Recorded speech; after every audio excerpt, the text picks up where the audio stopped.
rostla, až vyrostla veliká řepa. Podívejme se na tu řepu, jak je obrovská. Už by ji chtěla asi vytáhnout ze země. Táhnu, ale řepu nevytáhnu. Musím si zavolat babičku. Babičko, pojď mi pomoct. Ano, dědečko, ty si potřebuješ pomoci. Nemůžu vytáhnout velikou řepu. Ano, pomůžu ti, dědečku. Táhneme, ale řepu nevytáhneme. Musím si zavolat vnučku. Vnučko, pojď nám pomoct. Co to tu děláte, dědečku a babičko?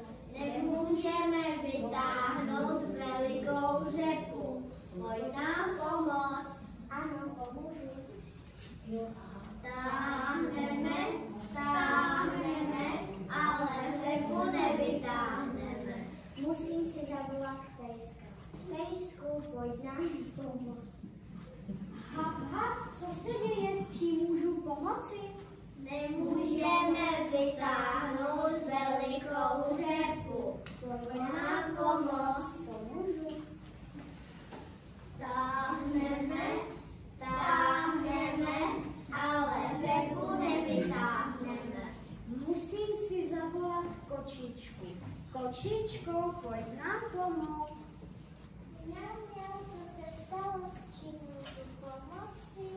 Nemůžeme vytáhnout velikou řepu. Pojď nám pomoct.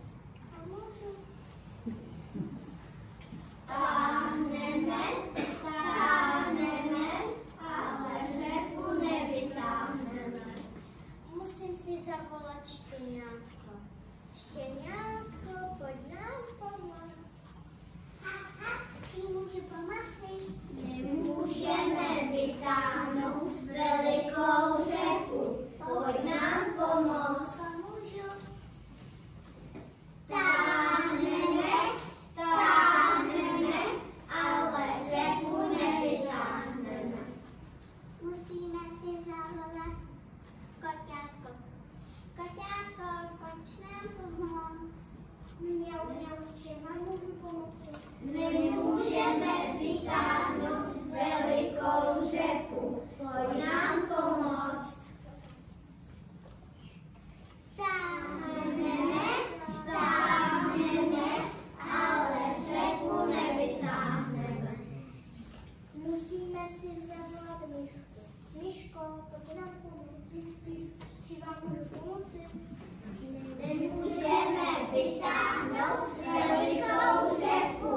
Pojď nám pomoct. Táhneme, ale řepu vytáhneme.